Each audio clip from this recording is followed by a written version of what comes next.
eyes in the sky, gazing far into the night. I raise my hand to the fire, but it's no use, 'cause you can't stop it from shining through.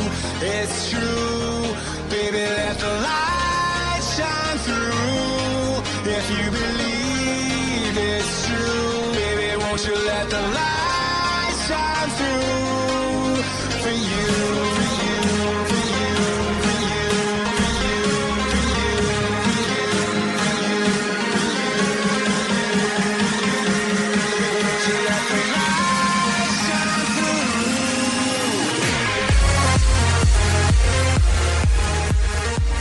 Hi everyone, welcome to Deception Detection Radio. I'm Kay. I pray you all had a blessed week.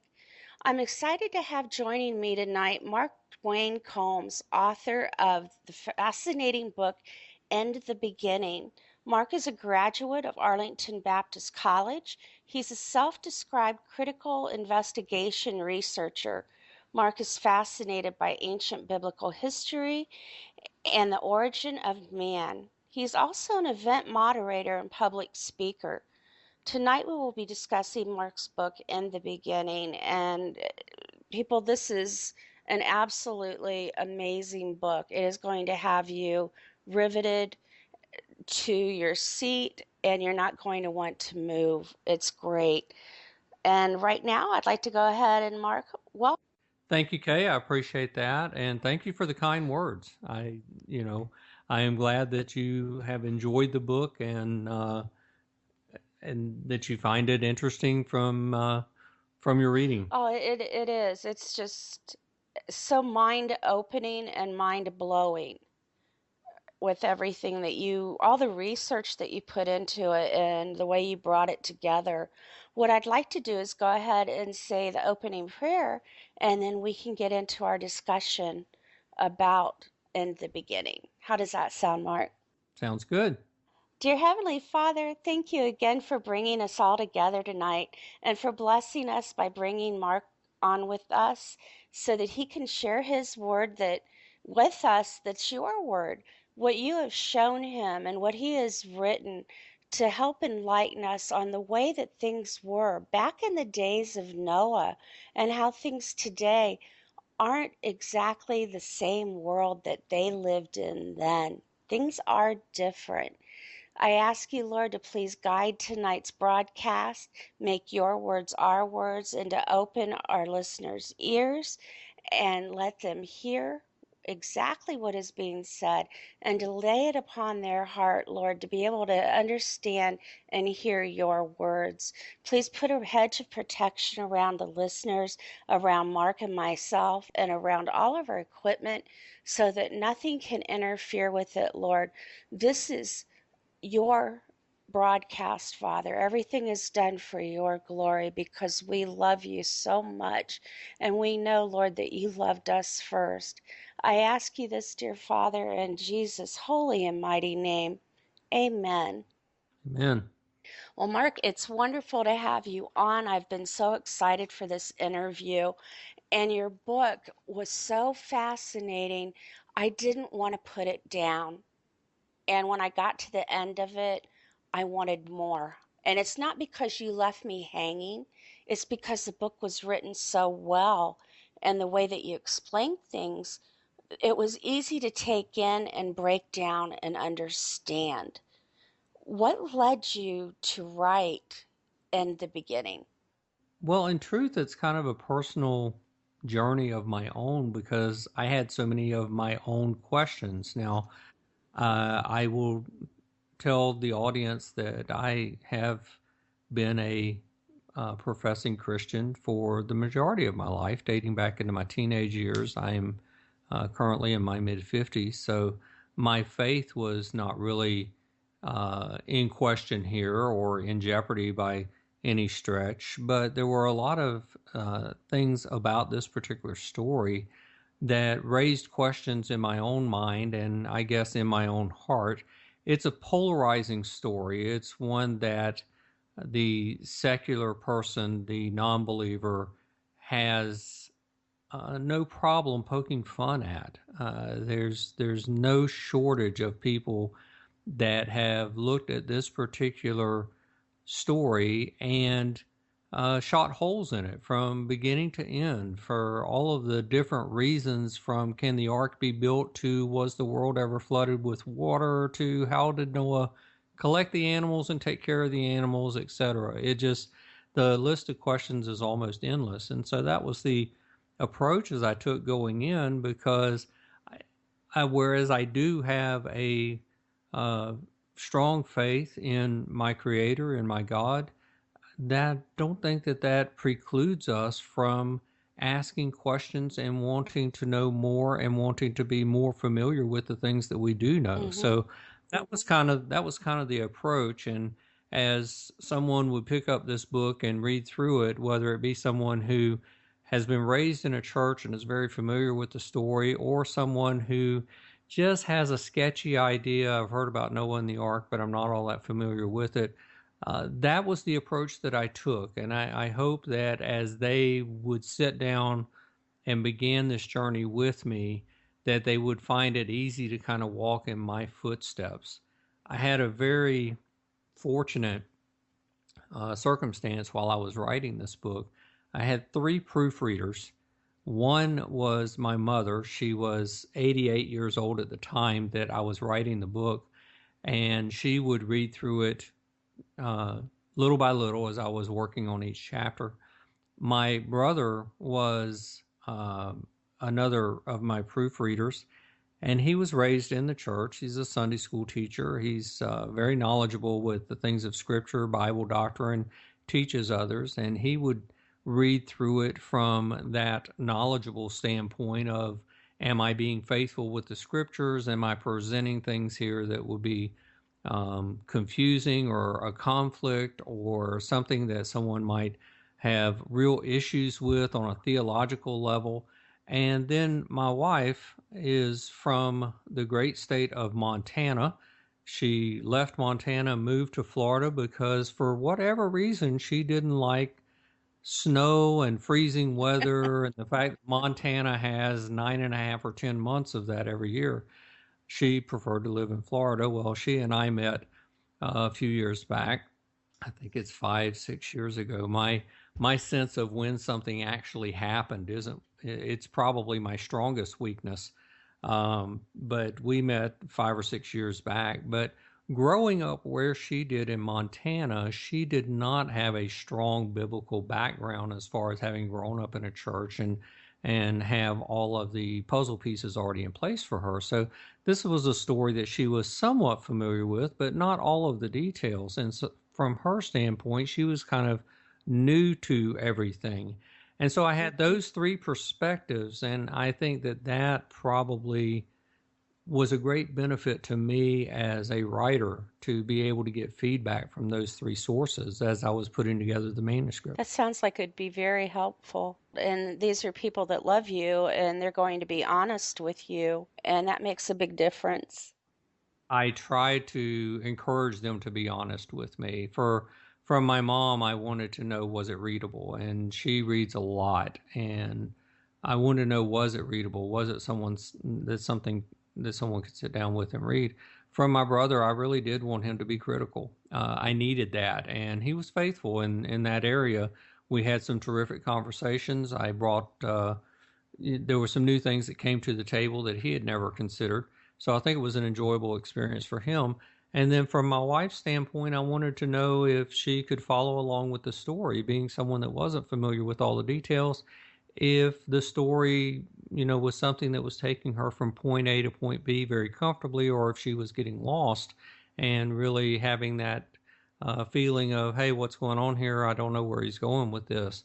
And so all of those things really factored into making the book what it It was. has a very nice flow to it, and the way that you go from one thing to another, but incorporate what you've just read into what you're going into. I like the continuity and how you were able to bring all that together. It was very, very good. Thank you very much. I appreciate You're that. welcome. That was certainly a goal. Well, it worked. You got it.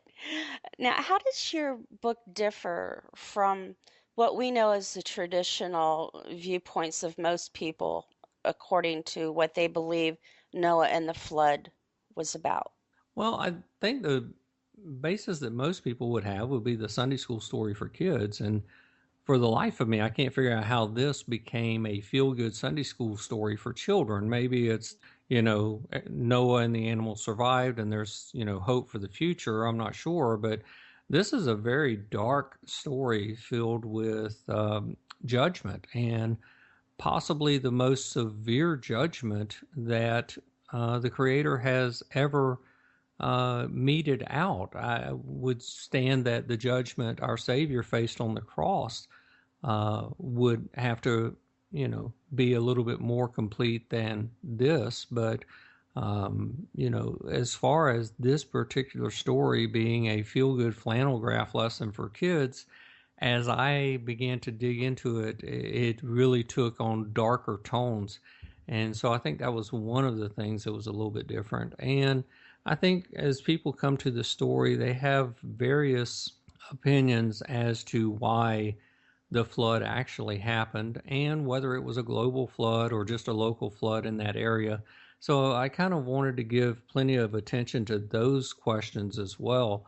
As I was going through dealing with my own questions, I wanted to be cognizant of questions that someone else might have and really explore all of those little areas without getting too lost in, being sidetracked too much by the details I was trying to bring. Hmm. At the beginning of the book, you talk about the size of the ark. How in the world were you able to do that?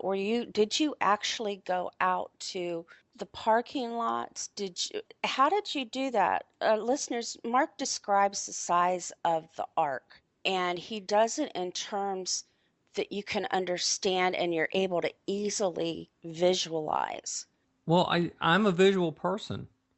And I had heard people describe, well, the ark was about the size of a football stadium. Well, I don't have any football stadiums near me, and most of them, the gates are locked. So even if I had one, I couldn't go inside and stand in the middle of the football stadium. So I wanted to find something that would work as a visual because I'm a visual person. Hmm. And it just occurred to me that try to get the measurements in a large area where it would be easy for anyone to kind of walk off or step off the footprint of how big the ark actually was. And that's where the idea of the parking lot came from. And yes, I did go and do this. And the first parking lot I went to actually wasn't big enough. So I had to search out another parking lot, and I finally found a parking lot that was large enough for me to do this. And as I related in the book, not every parking lot is laid out the same. Some of them have spaces that are angled, and other parking lots have spaces that are straight pull-ins.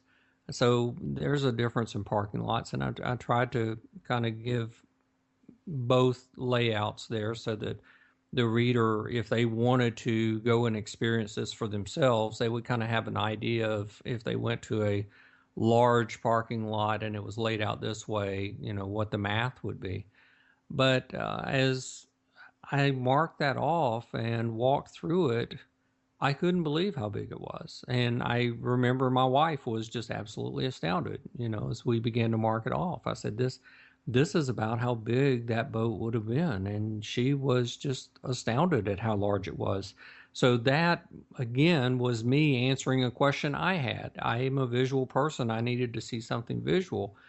The other thing that astounded me was the height. Yes. The Bible gives dimensions for the width and the length and the height. And the measurement that we use in the book and how accurate it is, I mean, you have to pick something or else you're just playing with algebraic formulas that don't add up to anything. X plus Y minus Z over this, So we found in our research a metal bar that was recovered from the ancient city of Nippur, which is now near Baghdad, about 90 miles south of Baghdad, but it was an area of the Mesopotamian Fertile Crescent, and it was discovered years ago, and it's actually marked as to this was regarded as a cubic. And so we took the measurement from that particular bar, I think was just a little over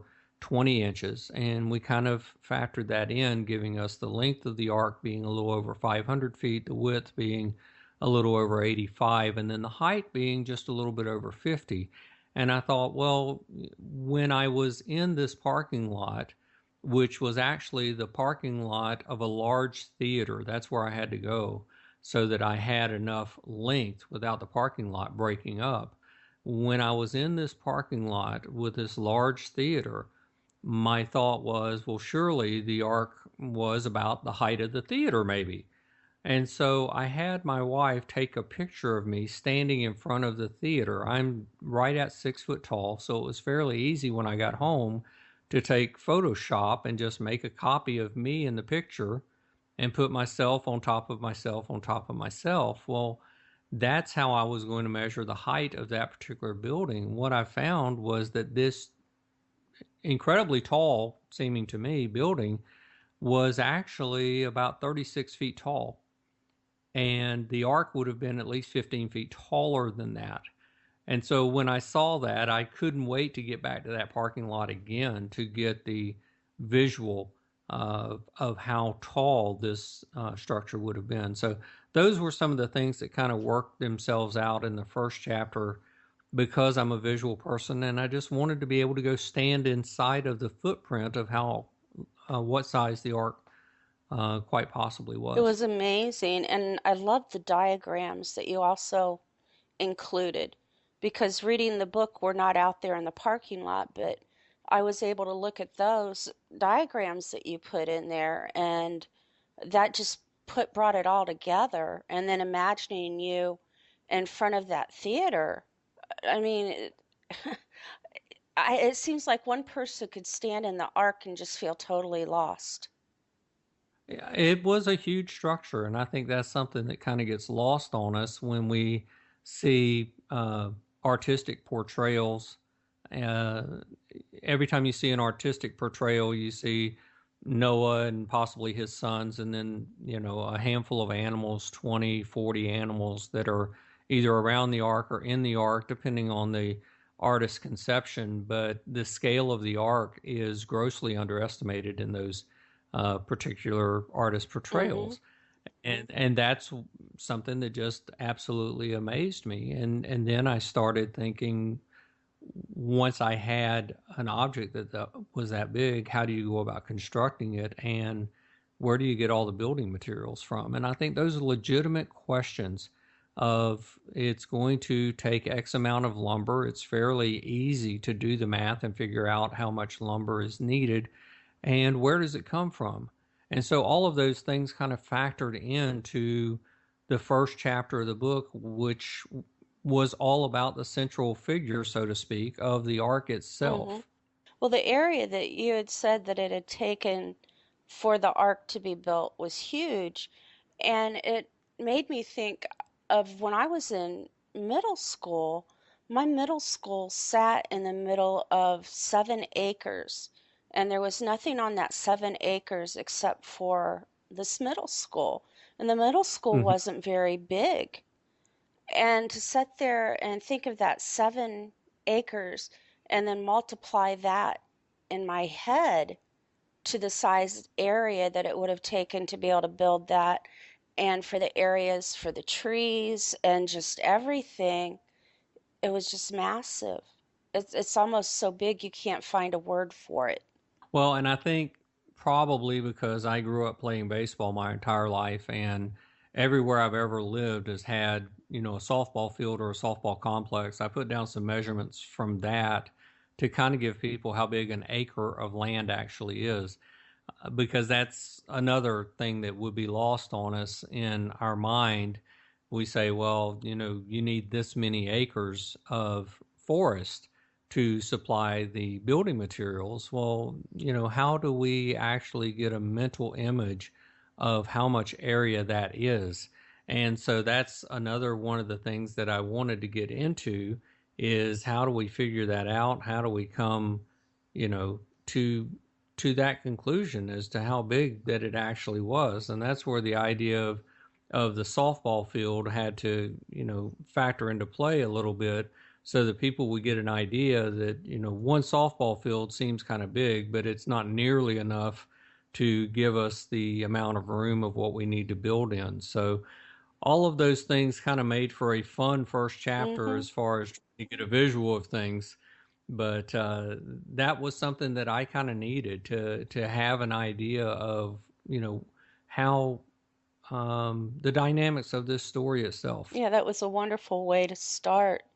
Now, during the time leading up to when God instructed Noah to build the ark, life had become corrupted on earth. The Nephilim, how and the fallen angels, do you believe that that was a major cause for God repenting for creating the earth?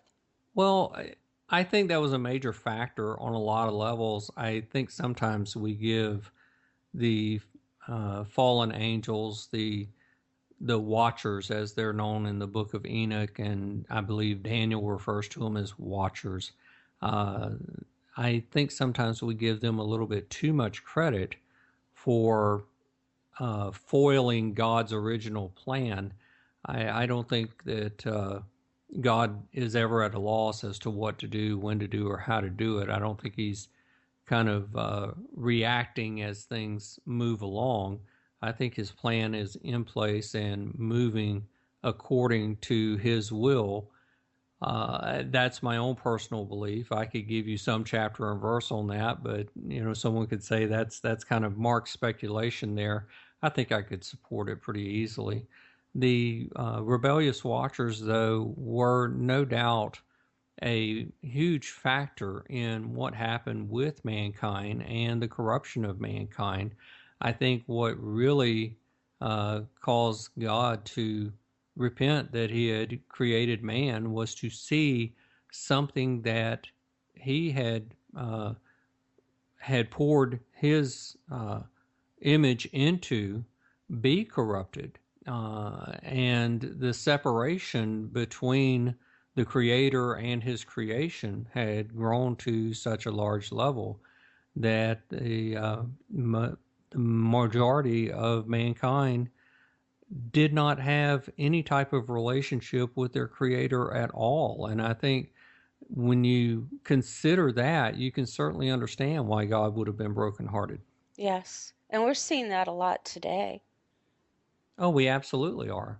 Absolutely, we are. I mean, one of the things that stands out, and I used a lot of different resources in this book, aside from the Old Testament scriptures, which to me are the final authority on things. If you've got conflicting points of view, I take the recorded Old Testament scriptures as being the final authority and in all things there. But you've got a couple of other different resources that I used in the book, and I tried to justify why I felt that a particular resource was reliable, at least to a certain degree. And we used some quotes from the Book of Jubilees, which is an ancient Jewish historical book. It's not inspired. It's just a ancient historical record that's been kept by the Jews, and it does date back into the early BCs. Some people say that it's been corrupted, and it quite possibly it has. So that's why I can't look at it and say, hey, this is a final authority. I think it's got some useful information in it. But as far as saying that it is a book that is free from error, I couldn't even begin to suggest that.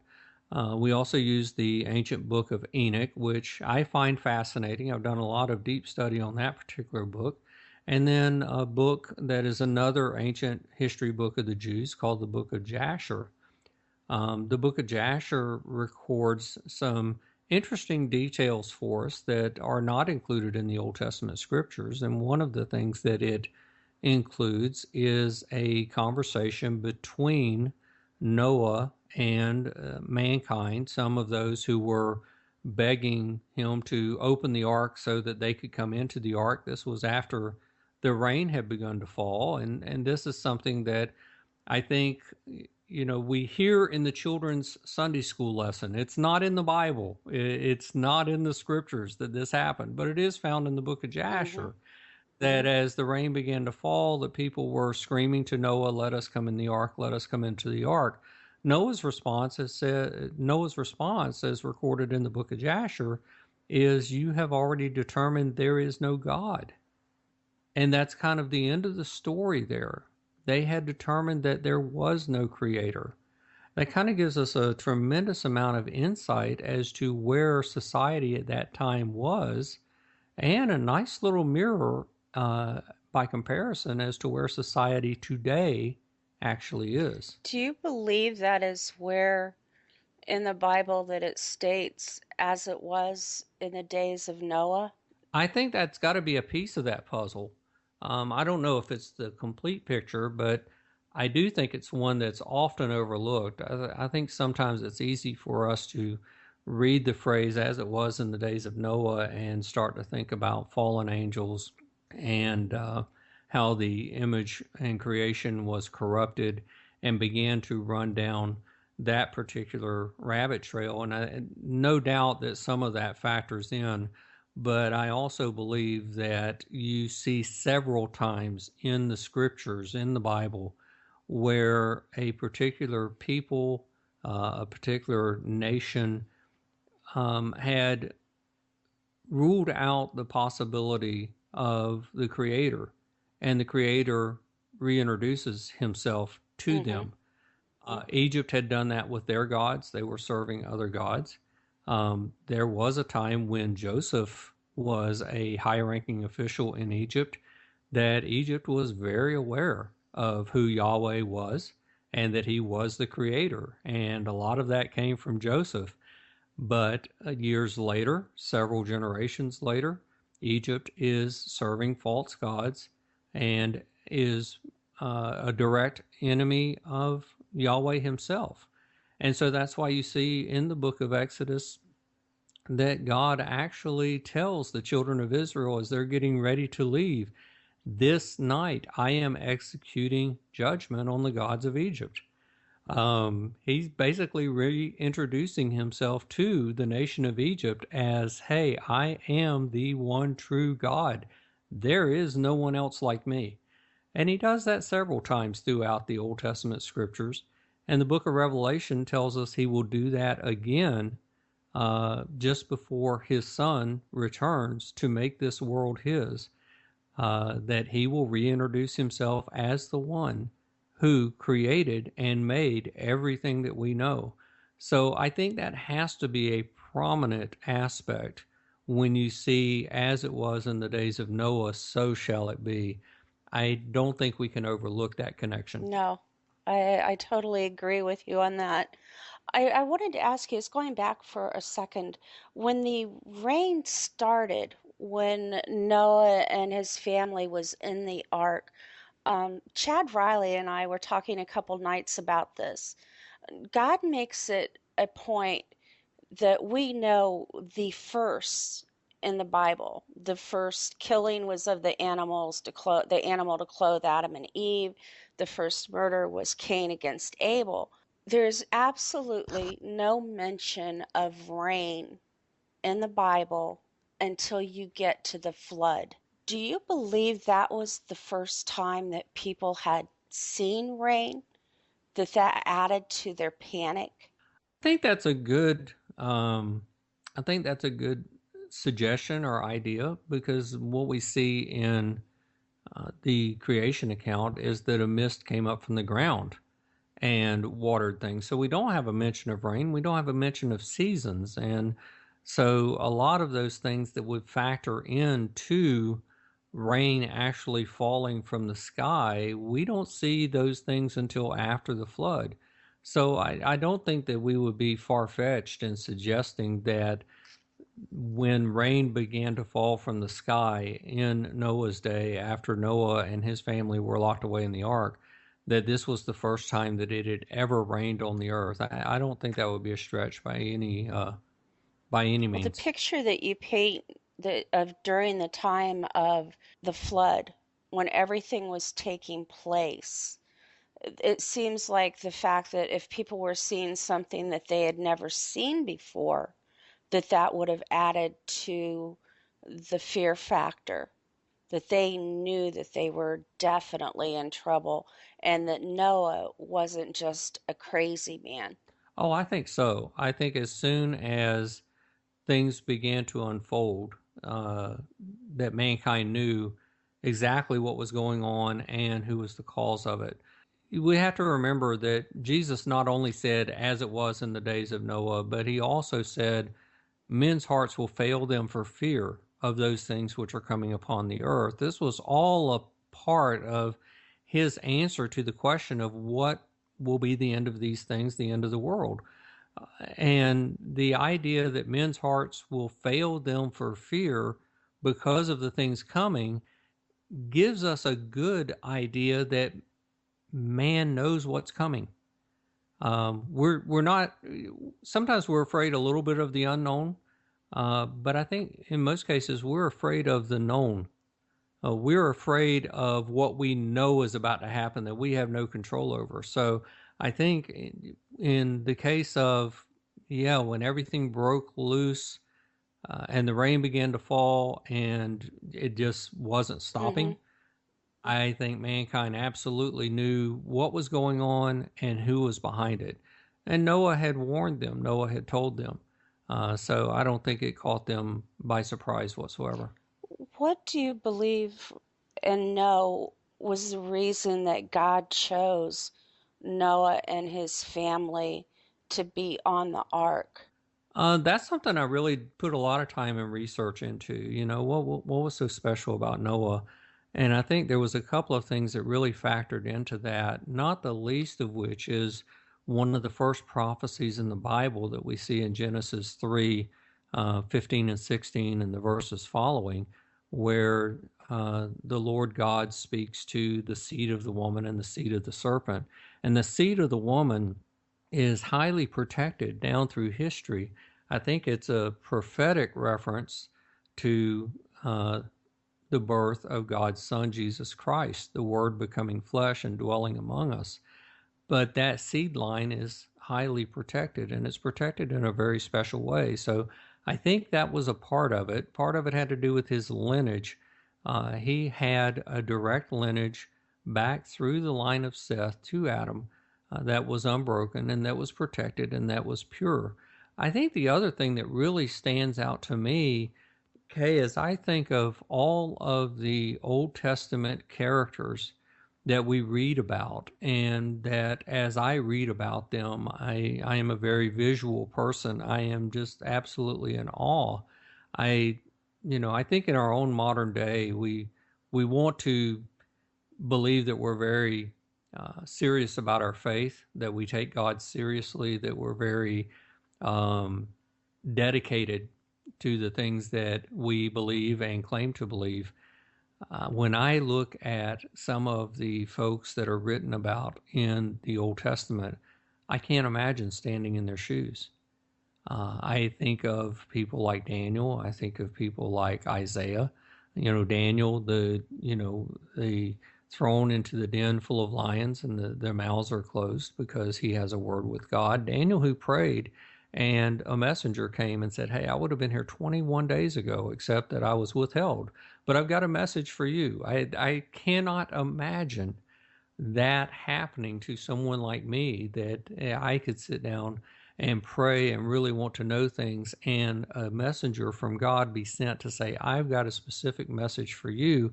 I want to unfold for you all of history from now until the time of the end." That happened with Daniel. Mm. With Isaiah, Isaiah said, in the year that King Uzziah died, I saw the Lord high and lifted up, sitting in his holy temple and sitting upon his throne. He saw the throne room of God. I can't imagine what an experience that might have been.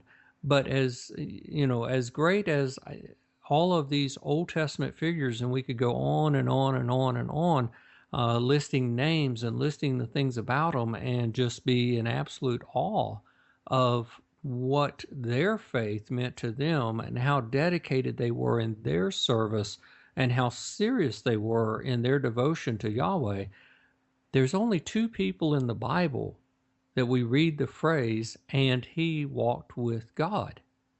One of them is Enoch, and the other one's Noah. Yes. And there's something very special about that that sets him apart from the folks that I just mentioned. It's amazing. I listen to you and just imagine that. And when you look even at Abraham, what he was called to do, to kill his own son. Mm-hmm. And but none of them showed fear because they trusted the Lord. They knew that they were in his hands, and that is the ultimate trust. I think they had a relationship that, as much as I want to be dedicated to my Savior, as much as I want to be serious about my faith and the way I live my life, I have to confess that more often than not, on a daily basis, the only verse in the Bible I can quote is the one that Paul wrote that said, "That which I would do, I do not, and that which I don't want to do, that's the thing that I do, and I'm not really happy about this." I look at these, some of these Old Testament patriarchs and seeing how God moved in their life and how seriously, at the time Abraham was called out of Ur of the Chaldees, he was the only representative of God, similar to Noah.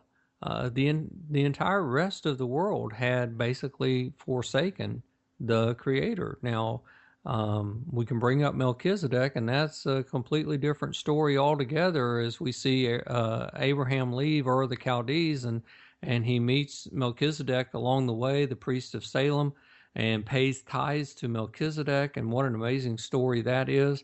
But as Abraham makes his way through and gets to the land that God is showing him, and he says, "I'm going to give you this land, and I'm going to populate it with your seed that will be so plenteous that you won't be able to count them. And aside from all of that, all the nations of the earth are going to be blessed." That is just an incredible story. And, Abraham, without fail, when God said, "I want you to offer your only son Isaac," Abraham said, "Hey, get the wood together, let's go." But then he told Isaac and told his helpers, "Both me and the boy will go to the mountain, both me and the boy will come back." Hmm. So just amazing faith on his part. When I noticed in the Bible that Numbers plays a huge role in the scriptures, and the research that you did, you had figured out that there were exactly 1,650 years to the day between the fall of man and the flood. Do you think that that was a statement within itself? That comes out of the book of Jubilees, and again, we're getting to a book that I believe gives us some great Hmm. information. Uh, but I can't say that it's inspired, and I can't say that it hasn't been tampered with. But the book of Jubilees gives us a date on the fall of man, and it's really interesting. And we read in the book of Genesis of the creation, and then we get into chapter 2 of, and God planted a garden eastward in Eden, and there's where he put the man. And as we go forward from there, and we're kind of left with this open window of, okay, well, how long were Adam and Eve in the garden before the fall? And the book of Jubilees actually puts a number on it. Now, I found it extremely interesting, which is why I wanted to include it in the book, because I wouldn't think that the average person is picking up the book of Jubilees and reading through it. It's an ancient manuscript. It's not all that easy to find. And if you find it, several of the copies I have are in extremely small typeface, so that makes it even harder to read. But it's not a book that everybody has laying around their house, so I thought I would include it in mine. the Book of Jubilees tells you exactly when the fall of man occurred, and it gives a date for it, not only in the year, but also in the month, and also the day of the month that it occurred. And then when you get to the flood, and when the flood began, it gives you the year, the 600th year of the life of Noah, and it gives you, it isn't the second month, and it is the 17th day. And it just stood out to me that it was exactly that to the day of the fall of man. Is that just coincidence because of the ancient manuscripts, or is it significant? I don't know. That may be a question that I have to ask when I get to glory. I'm looking forward to that day so we can ask those questions. I'm sure I'll have plenty of questions going in and won't have a single one of them that I feel are worthy of being asked once I get there. I have to agree. But there's some that have just, I have, in my walk with Christ, I do have questions, and it's not my questions of his abilities or why. It's, I want to learn. I Mm-hmm. want to know as much as I can because the more you know, the closer you become to him. Mm-hmm. And I think the Creator has put that within us. We're naturally inquisitive. We naturally want to create things, learn things, explore. And I honestly believe that our Creator delights in that, because I do believe that is an extension of who He is. Let's be honest. He's the one that spoke everything into being in the first place. And there's a lot of quirky things about nature. So the things that we see, are a reflection of the God that we serve. Most definitely. And you brought up too one of the parts in your book that was very interesting was the fact that there was a heavenly body that was going through the I want to say the universe, but our part of the galaxy, and that it is what may have been the cause, the influence on the flood, but with Christ behind it, causing it, and that it's approximately 360 years that this heavenly body moves through. Could you tell the audience a little bit about that because it's very interesting. Well, it's something that if you're writing a book about the flood, one of the questions that comes up that you kind of have to address is how in the world could this happen? And it's easy to say, well, God said, let the rain start and let the fountains of the deep broke open. And, that's how it happened. And it's a miracle and it happened. And whereas I do believe that our Creator was absolutely the force behind everything, because no mistake about it, this is a judgment. This is not just a coincidental happenstance that the world was destroyed. This is a judgment, and it is a very specific judgment for a very specific reason. And there was an opportunity for man to repent and return to serving the Creator, which means the judgment could have been either delayed or repealed altogether. So I want to get that out there to begin with. But as I began my research, there's a lot of information on the internet that it is really difficult to get down to reliable information because of all the information that is unreliable that is mixed in whenever you're searching.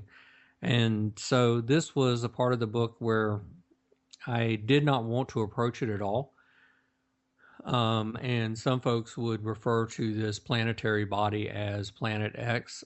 Some people would refer to it as Nibiru. It has a number of different names, but we're all familiar with the concept. I think the greatest thing that gets tied to this concept or idea is the impending doom that the world is about to come to an end. We have been talking about polar shifts and the world flipping upside down and coming apart at the seams since long before 2012. 2012 was just the tie-in with the Mayan calendar, and since we got to December 21st, 2012, and the sun came up the next day, we've been moving the date ever since. And there's no shortage of Chicken Littles on the internet with a soapbox wanting to tell you that the sky is about to fall. I want to clearly state that I am not in that congregation. I do believe there is a heavenly body that is a part of our solar system that is on an extended orbit of sorts. I do believe that it comes toward the inner solar system from time to time on a regular basis. I shouldn't say from time to time because that makes it sound like it's happenstance when it does. I think it's on a regular cycle. I don't think it follows the same path every single time, and I'll explain what I mean by that. And I don't think it's coming next week. I also don't think it's coming next month, and I believe that when it is approaching, that we will have plenty of advance notice, if not from the authorities telling us that this is going on, from our own visual eyesight of being able to see that something is not right in the sky. For all the pictures that are out there on the internet of two suns in the sky or things of that nature, those, some of them are photoshopped, some of them are natural occurrences. They're called sundogs. It's very regular. It's been going on for as long as people have been able to take a picture. The further north you go, the more prevalent it is. I've gotten pictures from folks in Alaska. My brother-in-law works in Alaska. He sees this all the time. It is not Planet X. And I've even seen people that have gotten nervous about seeing the full moon in the light of day. Oh, the moon is out in the daytime. This happens, folks. It's the cycle of the moon. It's not on an exact 30-day cycle with the Earth. This is a part of everyday life experiences. Do I believe there's something else out there? I do. Can I support it? Both with science and with history, I can support it.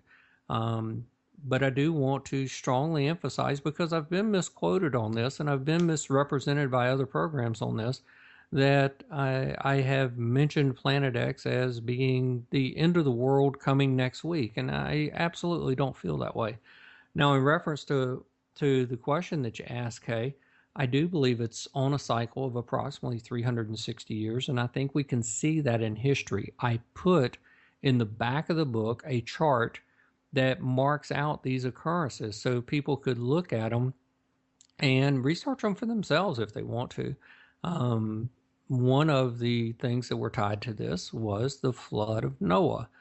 Prior to the flood of Noah, and I tracked this back through the genealogies to kind of get an idea of when it would have happened, was a massive destruction of an area where the river Gihon, which is mentioned flowing out of the Garden of Eden, but the river Gihon flooded and destroyed almost 1/3 of the earth. So when Noah begins to tell people that there's going to be a flood, they have an idea of what type of damage a flood can do. That is given to us in the book of Jasher, and it is a very descriptive event. Going forward from the flood, we began to mark things about every 360 years or so.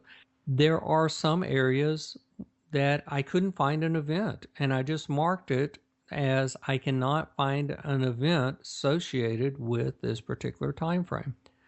But there are some areas where we find very distinct events. One of the ones that I think you asked me about as we were getting started was the crucifixion of Christ.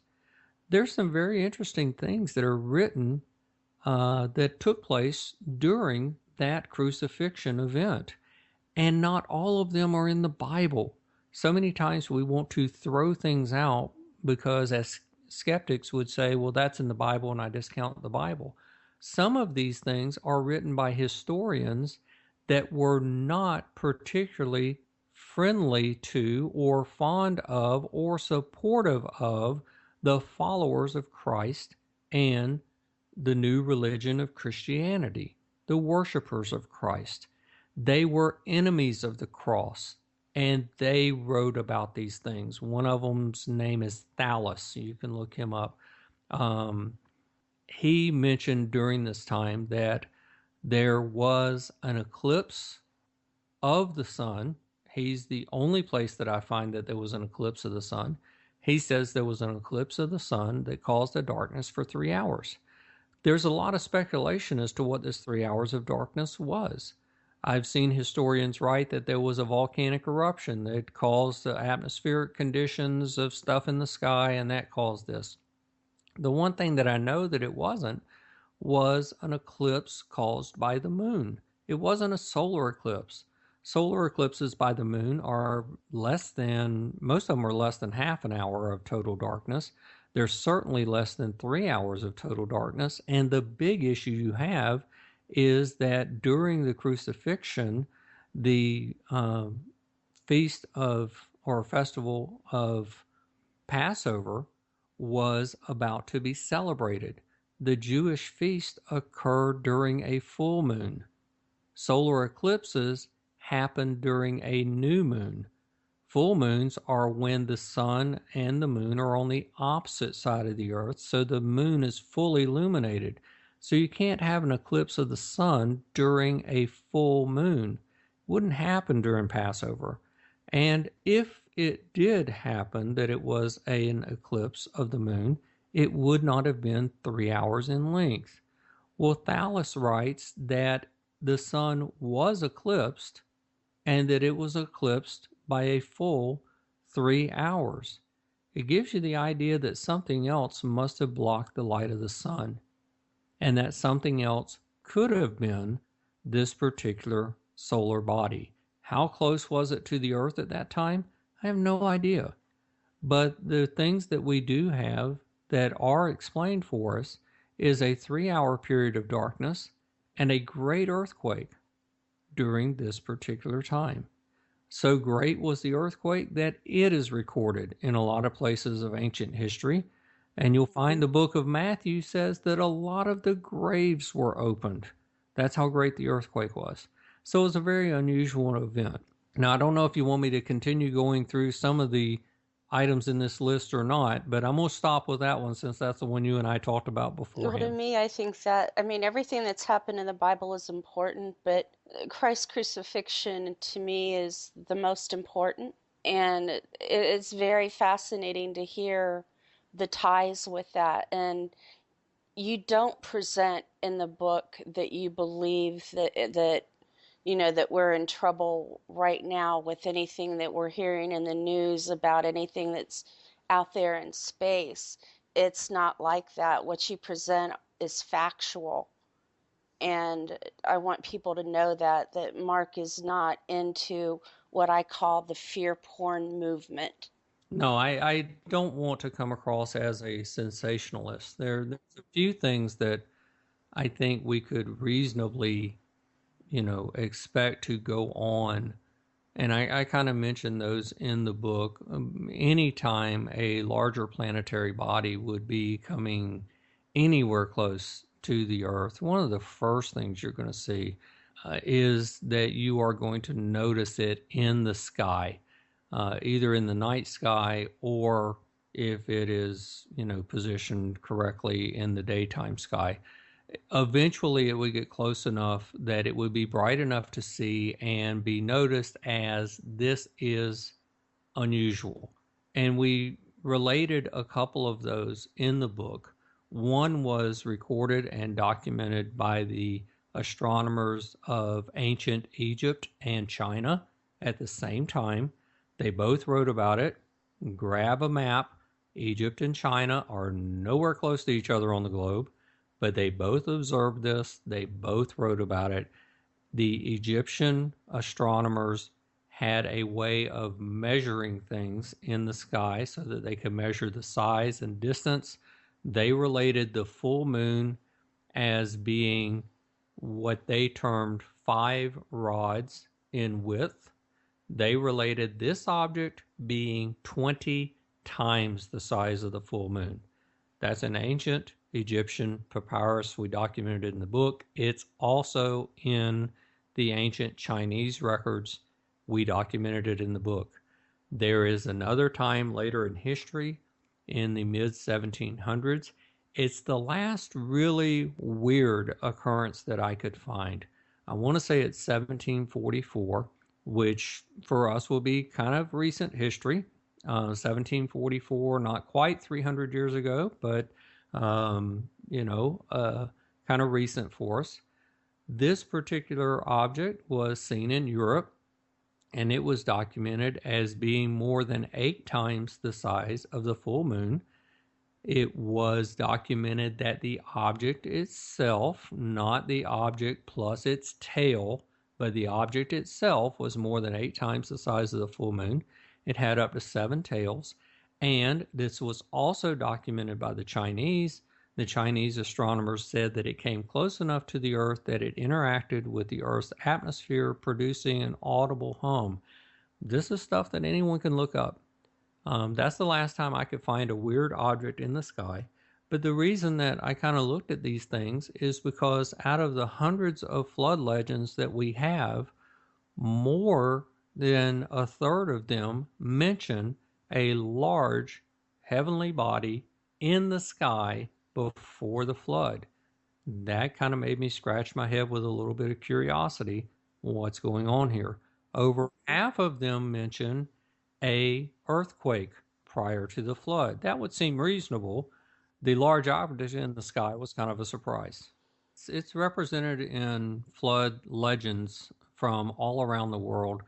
There's some differing ideas on the exact count. I've seen all kinds of different numbers, but the number is into the hundreds of flood legends, distinct from all different cultures around the world. Let's keep in mind that there's 2 different terms that we float about as if they're the same term, and they're really not. It's the term legend and the term myth. The term legend is a story that's been passed down that is, in most cases, audibly passed down. In some cases, it's recorded, but it's been passed down, and it is based on actual events that did happen at some time in the past. The term myth is something that is much more fabricated.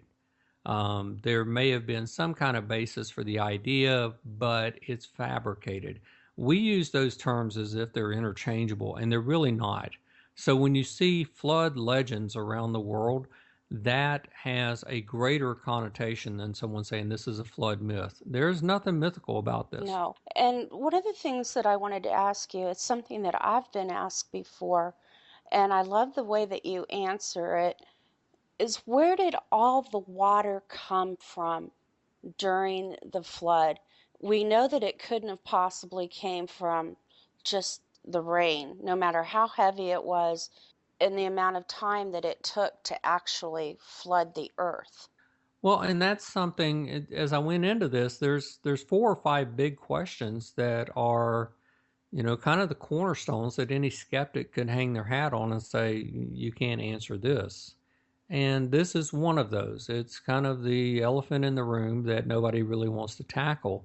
Where did all the water come from and where did it go? And I think the second question is a little easier to answer than the first. But in my studies, the biggest problem you come across is the question of what was the earth like before the flood. And some people want to say, well, there was no mountains and the mountains came after the flood, etc. I wanted to eliminate that. I didn't want it to be a part of the object. So I went into a little bit of detail as to how much water would it take to flood the earth. That's the bottom line question. If you were going to take the earth as it is right now and flood it above the highest mountain, the book of Genesis says 15 cubits above the highest mountain, and I think that gives us some terrific information that we read right past. But if you were going to flood it 15 cubits above the highest mountain, how much water would you need? The first thing you do, and this is basic math, the earth is a spheroid. It's not perfectly round because it's spinning, but it's pretty round. It's known as a spheroid, and as a spheroid, it does have a circumference, and it does have a diameter, and it does have a radius, which means we can do some basic geometry to find the volume of the earth as it is, and that's really what we're looking for. So we took the radius of the earth, And we calculated out using basic geometry formula that everyone who's made it to 10th grade has had to learn, master, and use to find the volume of a sphere, to calculate out the volume of the Earth at sea level. And then we wanted to calculate how much water would be needed to flood above the highest mountain. Well, we listed a few mountains, and everyone is familiar with Everest.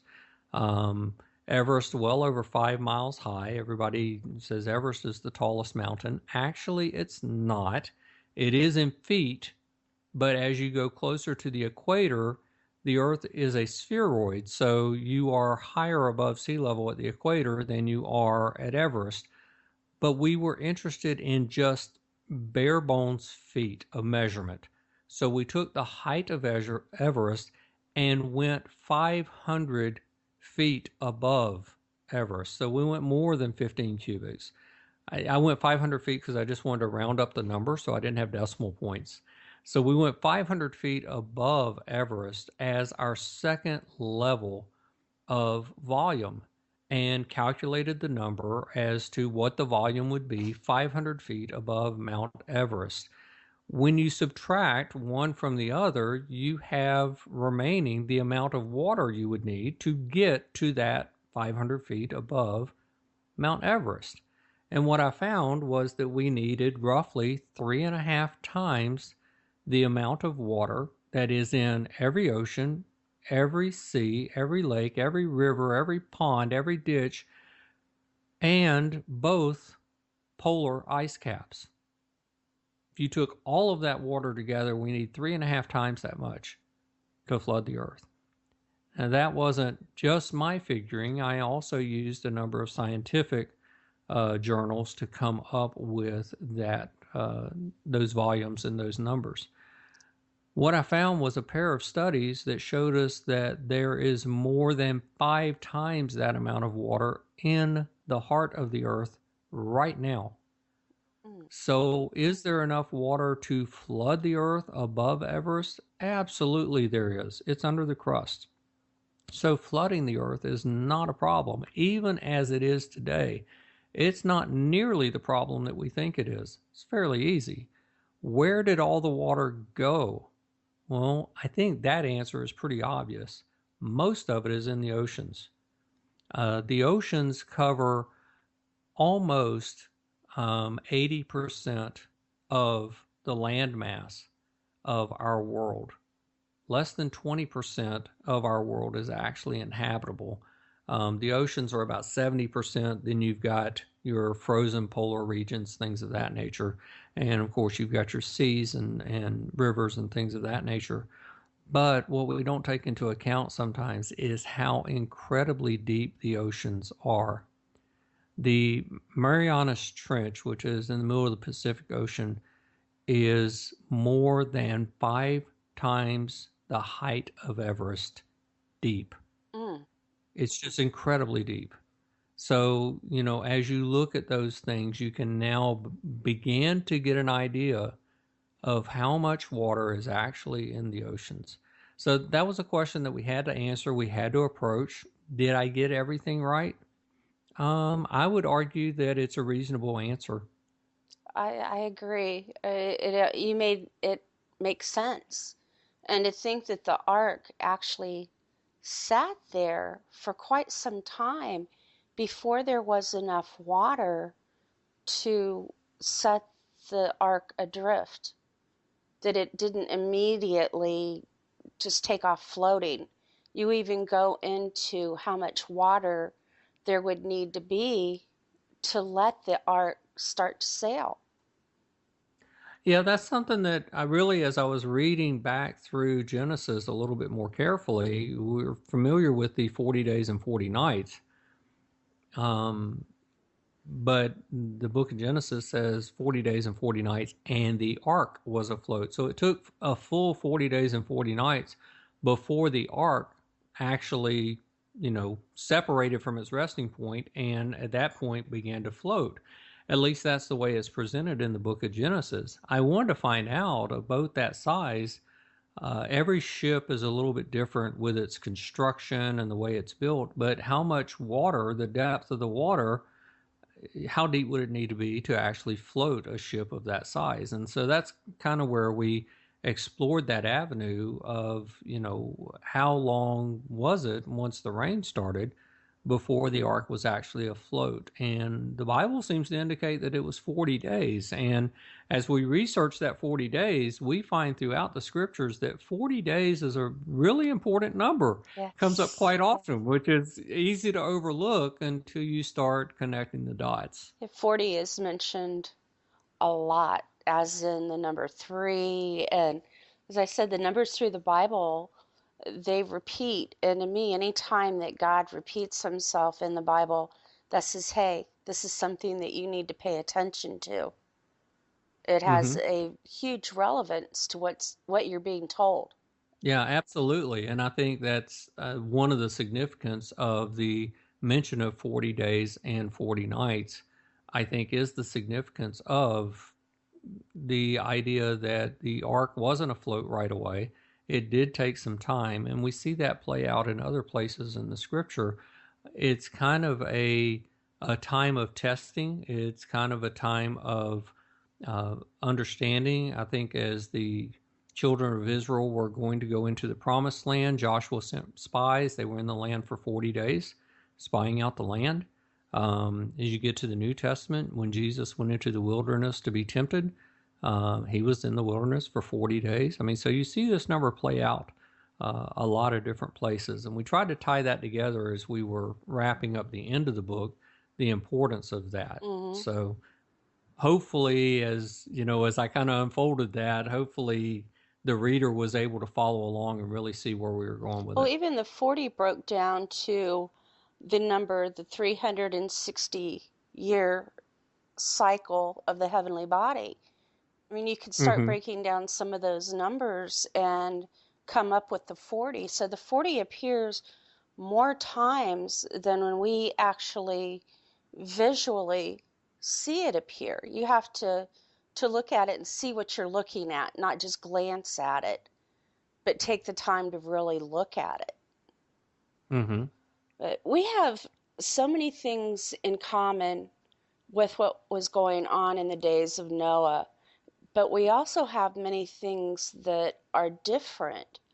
What to you are the standout points of what seems to be the most like the days of Noah, and in contrast, what seems to be the most different?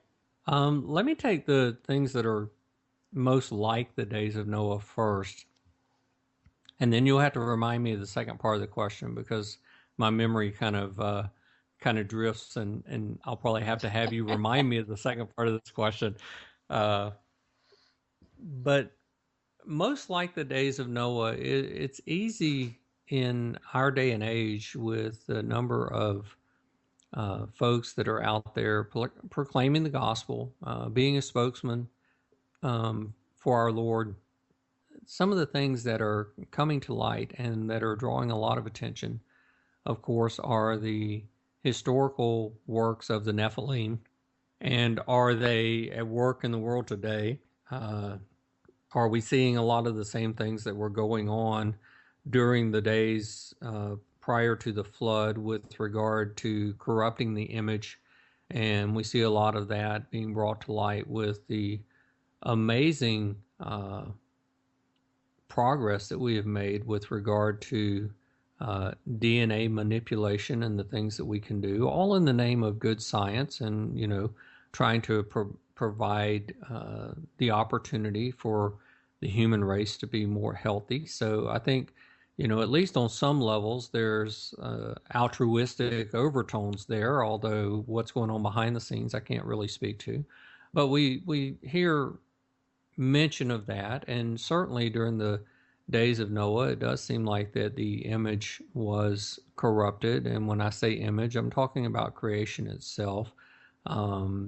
The human race had degenerated on a lot of levels, but I think one of the things we haven't talked about at all was the interbreeding of the fallen angels with human beings, producing a hybrid race that I believe, as I pointed out in the book, produced a second and a third generation. And I think that that is something that gets a lot of talk nowadays. I try to remind myself that the Great Commission is to go into all the world and teach them to observe things, whatsoever things I've commanded you. It's not necessarily go into all the world and expose the Nephilim, but it's easy to get caught up in that because it's exciting study and it's fun research and it's riveting conversation. One of the other things that I think was going on during the days of Noah that is very like today is that there was a falling away from recognizing the Creator for who He is. And as I mentioned earlier, He's very jealous of that. He does from time to time throughout human history reintroduce Himself as the Creator.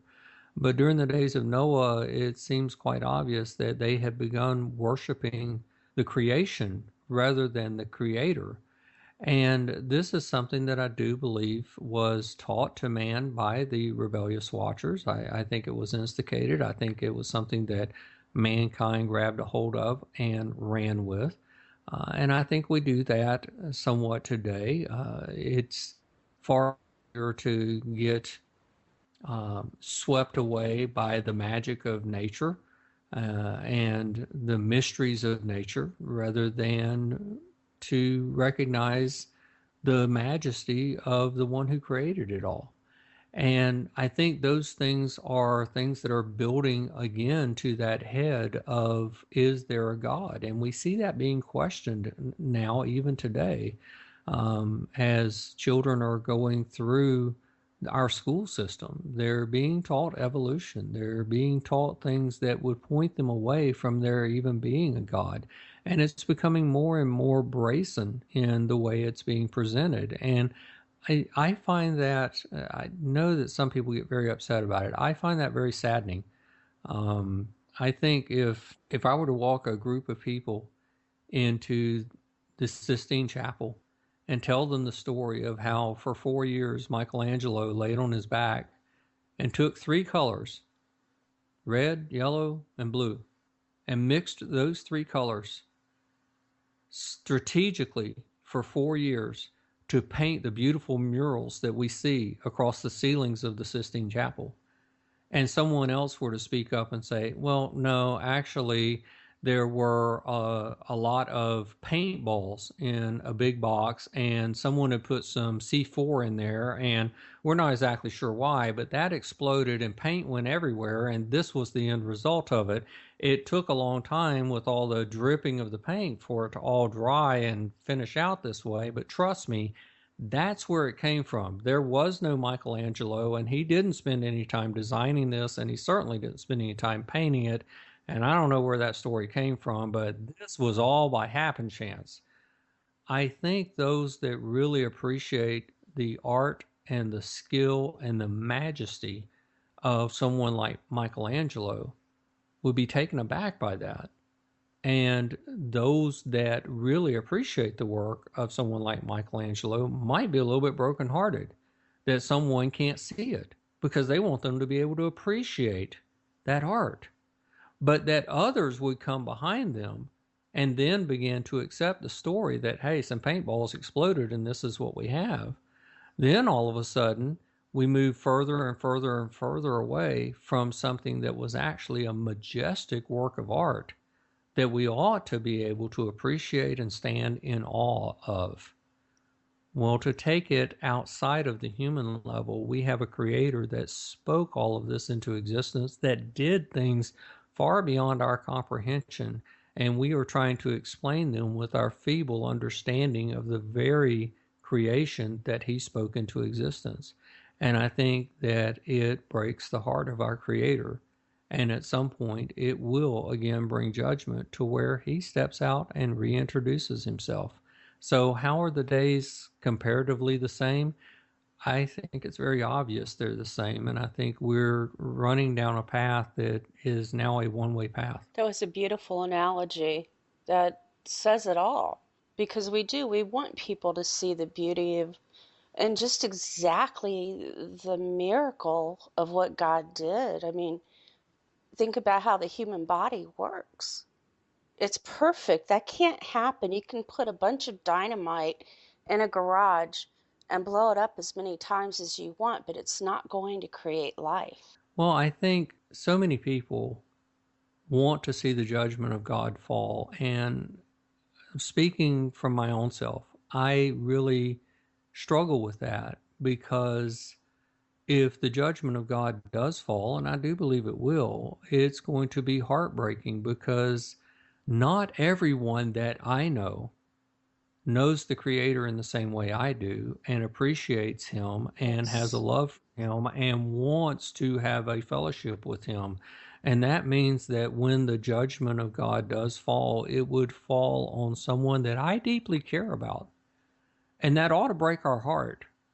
But it's easy to take the other side of it and say, well, I just can't wait till God judges this whole world. Hey, when God judges this world, there's going to be a lot of tears. There's going to be a lot of heartbreak because we're going to think about the days of, wow, maybe if I'd have spent just a little bit more time, this person wouldn't be standing in the path of judgment. They would have known the Creator in the same way I did. And that's hard. It is. I'm looking forward to the day that we do get to go home.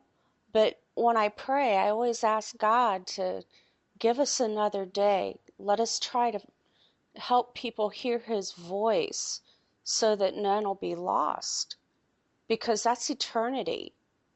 And to think of our loved ones and even the people that we don't know spending eternity in the actual hell is not a happy thought.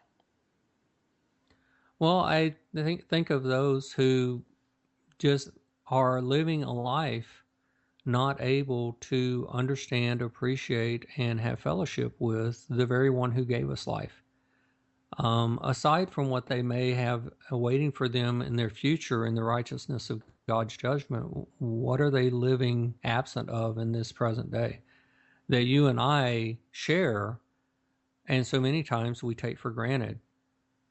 They don't have it at all, um, and that's difficult. That's hard. It is. You brought up the Nephilim a few minutes ago. Do you believe that they are in existence today? I know that in the Bible it states that they existed in that day and after. Do you believe that they're back? It's easy to get caught into a place where you kind of paint yourself into a corner. Um, and so I want to try and choose my words carefully here. I don't agree with every person out there, and I'm sure they wouldn't agree with me. And it's entirely possible that all of us composited are not anywhere close to the full truth. Do I believe the Nephilim are at work in our world today? Do I believe they are in existence in our world today? I do believe that the powers of darkness and principalities, the unseen world, is very active in our world today. I do believe they use flesh and blood human beings that either willingly or unknowingly do their bidding. Um, is the bloodline of the Nephilim still present? I think it's entirely possible that it could be. I would even lean towards more probable that it absolutely is. But I'm not sure I fully understand what role that will play in our end times as we move towards a conclusion of things. Does it have to do with the bloodline of Antichrist? I'm not sure. I'm still working on that, and I'm just being honest. Do I think that the Nephilim survived the flood? I do, and I'm going to do my best to explain that in my next book. I do believe they survived the flood. I think there's a very real reason why they did. I think they survived through the people that were on the ark, and I'll do my best to explain that. I have to say that, and I kind of want to clear this up so I'm not being confusing here. I believe that everything that breathed air died that was not on that ark. When you get to the other side of the flood, and Moses doing the writing, the composition in Genesis, I believe it's chapter 9, mentions Noah and his three sons and says that from them the entire world was populated. So that tells me that nothing that was living on the other side of that flood survived the flood unless it was on that ark. That's my belief, and I think I can book chapter verse that one for you. How did the Nephilim seed survive? I'm going to try to give an idea in the next book as to how I think it survived. I kind of hinted at it in this one. I've done more research on that, and I'll try and present that in my next book. But I do think it survived somehow through that bloodline because it is very evident that they are present in the new world when the children of Israel come out of Egypt and they go into the promised land. The Nephilim are there. It is stated that the Nephilim are there. So, did they survive? Yes. Are they alive in the world today? I lean towards yes. Can't prove it. I lean towards yes. What is their role? I lean towards I'm unsure. I believe that they exist. I don't believe that we're going to run into, say, the giants as they were back then, but I do lean towards the corruption through DNA is Mm-hmm. what my thoughts are on that. I mean, I could be wrong, but with all the experiments and the things that are taking place, it seems to make a lot of sense to me that that would be the area that they would show up in. Well, we've got two things at work in our world today that I think are clearly expressed. One is kind of drawn from the book of Enoch as to where do the spirits in the spirit world come from. They are referred to as demons in the Greek at times, and there's a lot of different things that I really don't want to get into there because as Paul talks about powers and principalities, spiritual wickedness in high places. I think he may be talking about something different than the demons. The book of Enoch kind of gives us an origin of demons as being the spirit of the giants that died, that no longer had a fleshly housing to live in, and that they roamed as disembodied spirits in the world. I do think that those spirits are still roaming as disembodied spirits in our world today, and I think they're looking for something to house them. We see that portrayed very clearly for us in the New Testament as Jesus approaches someone who comes to him from the grave, in the graveyard, from the tombs, and the demons speak from this person, and they identify Jesus as the Son of God. They understood who he was. The Pharisees had some struggles with it, but the demons knew, and they ask him, "Have you come to torment us before our time?" So not only are they present, they are fully aware of what's going on in the world around them on many different levels, and they have a concept of time, or that there is an appointed time for them that was yet future in Jesus' day. In that story, we see that he casts them out and allows them to go into swine.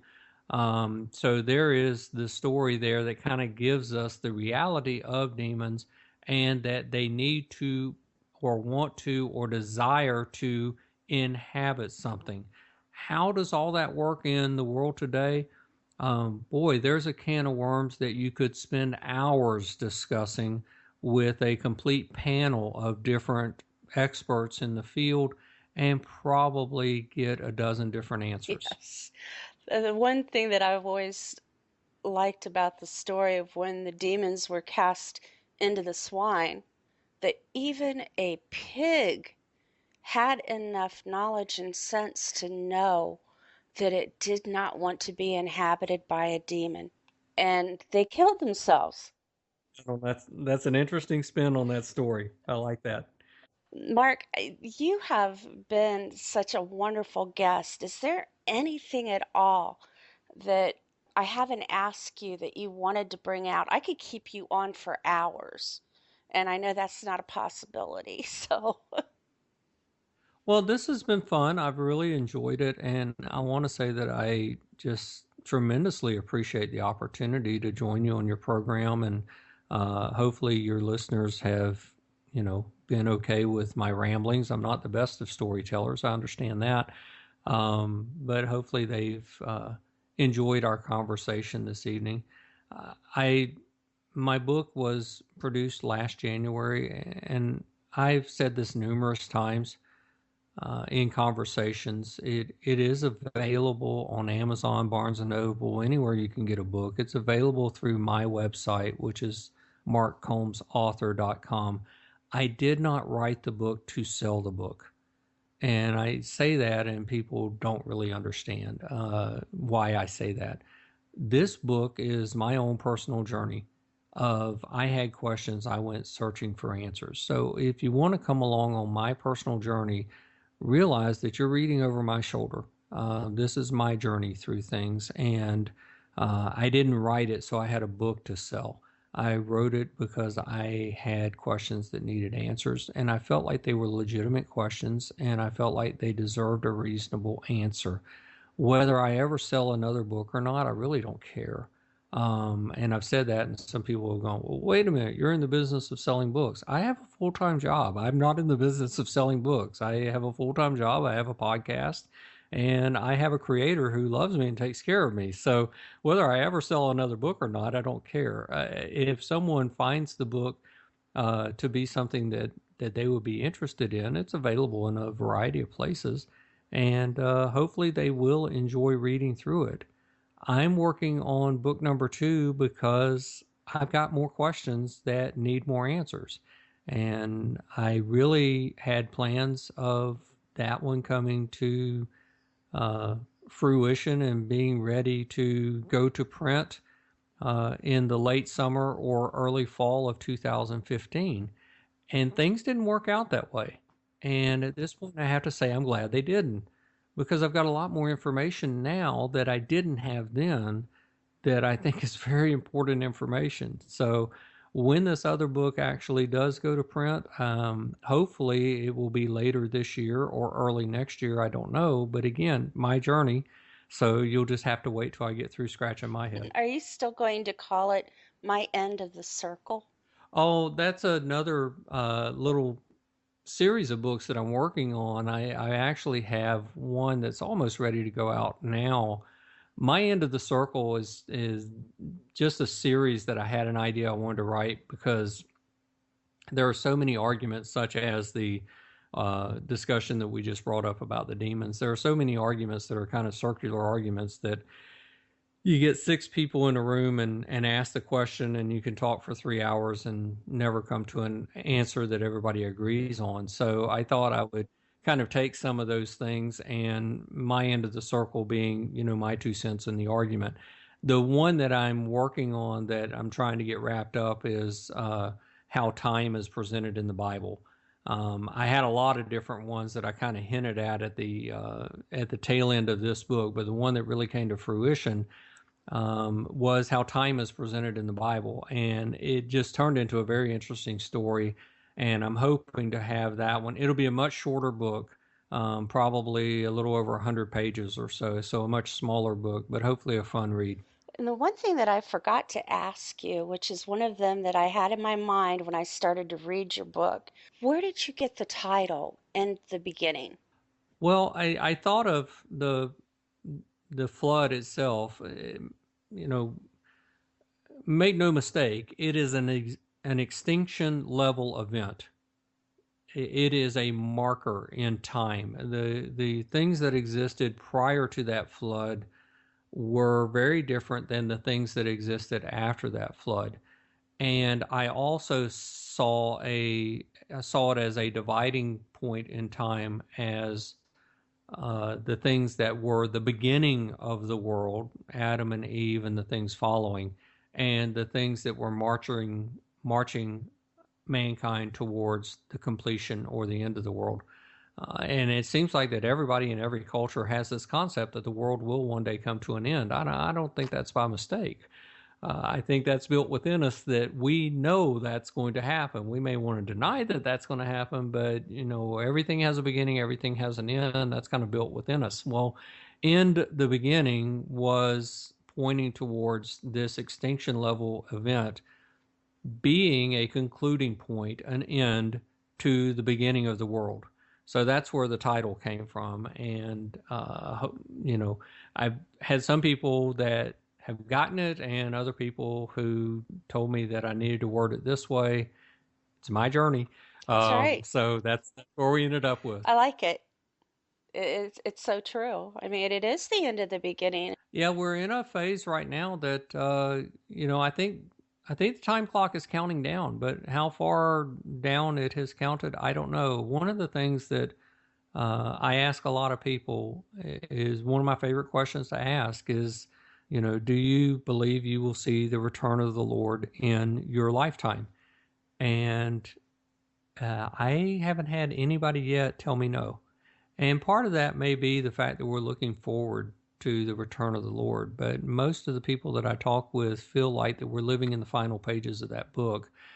And I kind of do too. I mean, I think there's a number of things that we can see that have kind of started the time clock ticking again, not the least of which being what's going on in the Middle East, with the fact that Daniel's prophecy did have to do with 70 weeks are determined upon your people, which was the Jews. And we actually have a nation of Israel, which, let's not argue over who's actually there and who's not, but we do actually have a nation of Israel, which tends to point me in the idea of maybe we are in the end of time, because, those things couldn't happen without a nation of Israel being there. So, all of those things kind of go, puzzle pieces are starting to fall in place here, and it's looking like a much clearer picture.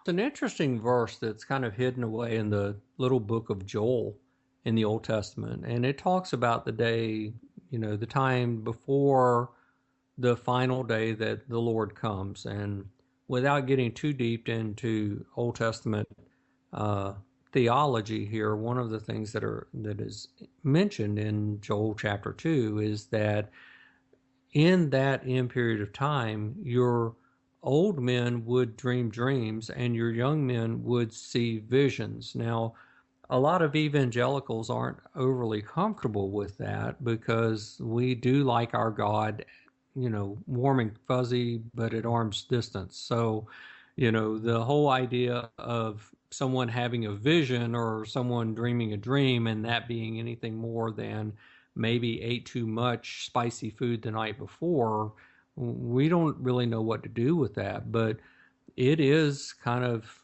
written there in plain English at this point, because it's been translated, that kind of factors into the final days. And so, is that limited to the nation of Israel only, or is that worldwide? There again, get a lot of people together, you'll come up with a bunch of different opinions on that, but you can't argue what's written. And what's written is, old men will dream dreams, young men will see visions.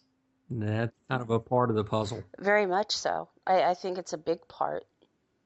Would you like to let everyone know, Mark, how they can get in contact with you if they would like to? And do you have a website? Or I know you're on Facebook. Yeah, I'm easy to find on Facebook.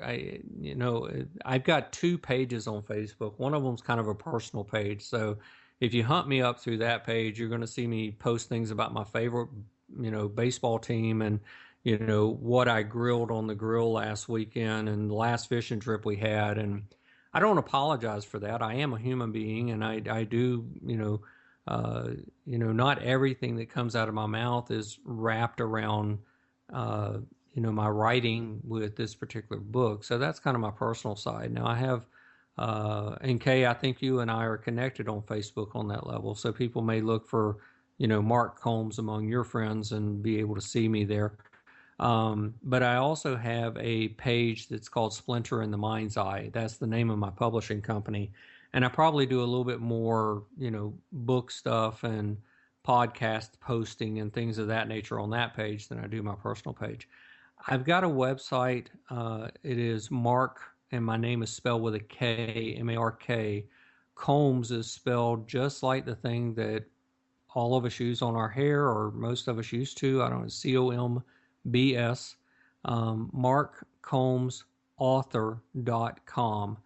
And that has a lot of different things that I've written, but the tabs there are fairly easy to navigate and get around. If you want to, get more information of the book, it's there. You can order it from my website. If you want it cheaper, you can get it from Amazon. I can't afford to sell it at Amazon's price. It doesn't make up for what I have to pay for it and the shipping to get it to someone. So if you want my book at the cheapest possible price, go to Amazon. You're not going to hurt my feelings. And it's available there. But that's kind of the easiest places to find me. I recommend everyone take a look at your book. It's so well written, and trust me, everyone, the knowledge and what you gain from it is much more valuable than any money that you would spend to buy it. Well, I really appreciate that, Kay. I do, and I thank you that you took the time to read through it.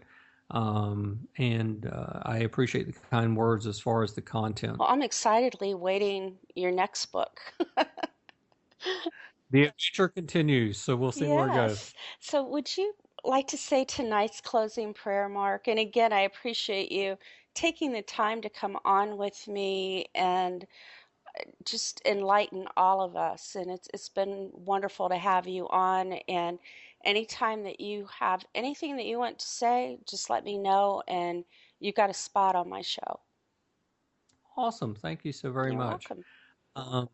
Yeah, Father, thank you for this opportunity. And I just hope that in this last hour and a half, however long Kay and I have been talking, that we have been able to be suitable to be used for your pleasure, for your honor, for your glory.